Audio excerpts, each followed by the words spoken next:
Hello friends, this is a 1959 Gibson LG2 and I really like this guitar. It's got a crack, the classic pickguard crack here and here, so it's pretty ugly right now. If that's your thing, maybe it's not. Anyway, the pickguard's off of it to kind of relieve the tension because the pickguard was kind of making it warp up a little right here. It's in line waiting to get repaired, but in the meantime I'm having a lot of fun playing it, and it's making me think I actually don't want to sell it. But I often think that with the guitars. I've been very lucky to have some really cool guitars, and I end up having to sell them because otherwise I wouldn't have much of a guitar. I wouldn't be able to just try more guitars if I just kept keeping them. So anyway, this one I almost certainly will sell, but I really like it. And if I wasn't in the business of just kind of trying a bunch of guitars and buying and selling guitars, this would be a really cool one to keep. The 1950s ones, they still have the nice fat rounded neck, not super fat like the 40s ones, but still pretty chunky, nice and round and not too skinny. It's just a really nice neck profile. And these ones you can get for quite a bit cheaper than like the ones in the 40s. Like if you get like I had a 1946 LG2 that I really like. Actually, I had two of them at but I really like those ones. This one feels a little bit sturdier, a little beefier, despite this crack here. But it's really clean. Like there's no cracks on the back or sides. There's hardly any checking even, which is kind of crazy. So I'm not sure what all is going on. But anyway, once this gets fixed, it'll probably sell. I'll probably list it for like $3,500 or so. If someone wanted to pick it up before I fix this crack, I would sell it for considerably less, just because right now I have to wait a couple weeks for my luthier to get free to be able to fix it. So, and I like to kind of move through the guitars. So in my head, I'm thinking, okay, I'll sell this for less if the time comes, or if someone wants it, and they're like, hey, I'll fix that, or my luthier will fix that. I'll take it as is. Like, great. But I'm really liking it. It's got a really cool, woody, old, dry sound, and it's before they started doing their adjustable bridges, which I don't like the adjustable bridges or the real skinny necks. So this is like perfect. I prefer the teardrop pickguard myself rather than this big one. I think kind of maybe everybody does. Maybe not everyone, but a lot of people do. So that's a knock on it, and currently it doesn't have the pickguard on, but I ordered a new pickguard for it. So we'll have the old one and this new one, and so the luthier can kind of choose which one would be better to put on. So I don't know. I just wanted to be prepared. But anyway, I'm really impressed with how it sounds, and it's just so comfortable. It's big enough that it's got a nice, like a good full sound. It doesn't feel like it's too thin when you're strumming. It sounds great. But it's also small enough that you could sit here and just wrap yourself around it. It's not like sometimes the dreadnoughts, they're kind of hard to just sit there and play.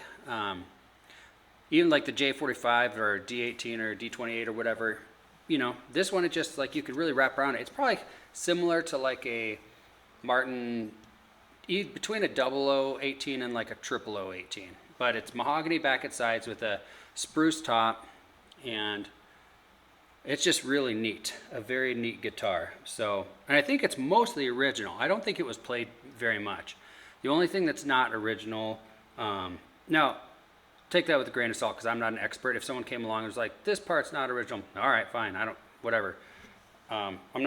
It's not like a museum piece, obviously, so maybe some of it's replaced. I don't think so.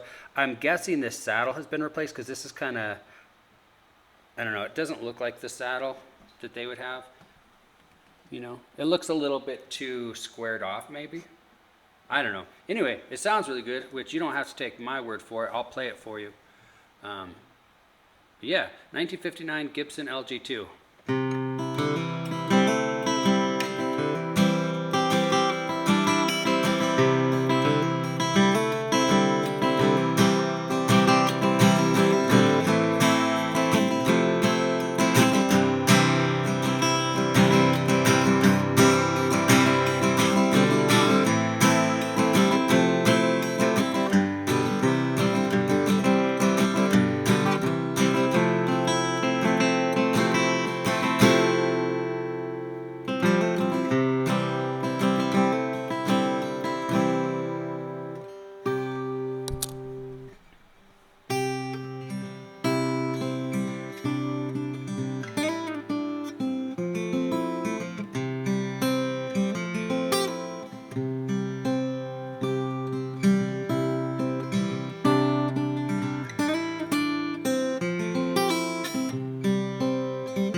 Yeah, so I don't know. It's a 1959 Gibson LG2. Got the X bracing. It's really a really great guitar. These are great, man. I don't know. I don't know why anyone would sell this guitar, to be honest with you. Looks like, so there's a little crack. It's not. It's like underneath here. You don't see anything. This doesn't go all the way through. It doesn't appear to, even though it looks like it does from here.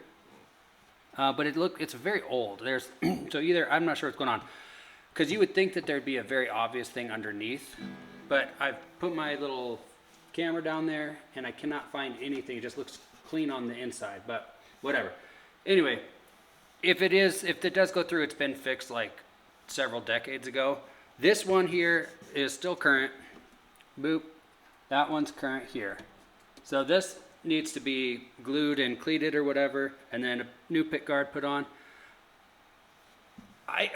I love the sound of this. I'm kind of worried about putting the pick guard on. I'm not a guy who's doing this and hitting the pickguard that much anyway. It just sounds so good right now. This one really vibrates.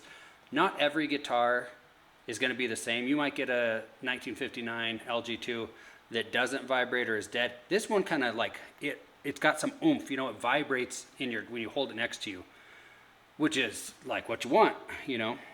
So I don't know how much of that is because there's this little crack here and this is open. I'm sure it will deaden the sound somewhat because those pickguards are huge. So I don't know.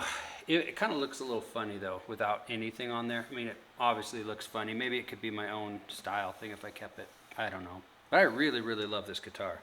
So I'm going to try to sell my other ones. But if someone wants to buy this, they can. But if you don't want to buy it, that's all right too. I won't feel too sad about that because I think this is probably like the perfect, if you just wanted like one guitar, I think this is the perfect guitar, honestly. I really like a J45 or something, or even like a D18. Like I tend to like bigger guitars, but like smaller guitars, they're so comfortable for just sitting on a chair and playing, you know? You could just sit back, relax, play this. Like I have a Martin 018 right now that's phenomenal for like finger picking and doing little dee-dee-dee-dee things. And that one, it's even smaller than this and you can really wrap around it. This one has a much fuller sound when you're strumming hard.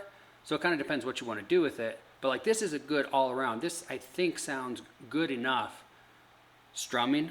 And that's 90% of what I actually do. If I'm playing live or something, it's mostly strumming. I'm not really much of a noodler or whatever unless I'm just sitting at home. But I digress. Anyway, I think this is like the perfect size for doing everything. If you wanted like one acoustic guitar to do everything, I don't think you can get a better one than like an LG2, you know. And you wouldn't have to get a vintage one. But like these ones, they sell, you could get this for the same price as you could get like a brand new standard model LG2. I think those are like $3,500 or so, brand new, which is what I'm gonna be selling this one for once I get this little crack fixed.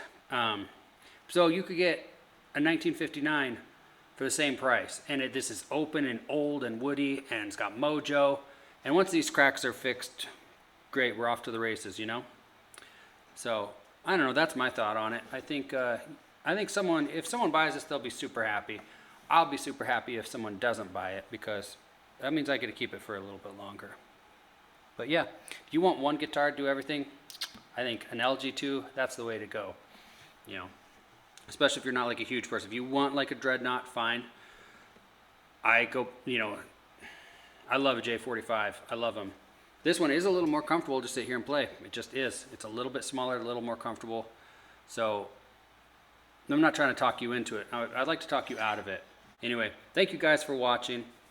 I appreciate it. If you like or comment, that's nice too because it makes me feel good. Unless you comment something just, you know, most people are pretty cool. I've only had a couple negative comments, but whatever. For the most part, everybody's really cool. So that's really nice when you guys comment nice stuff. Makes me excited to make more videos. And it makes it look like people are actually watching and stuff. So thank you anyway for being here. Bye.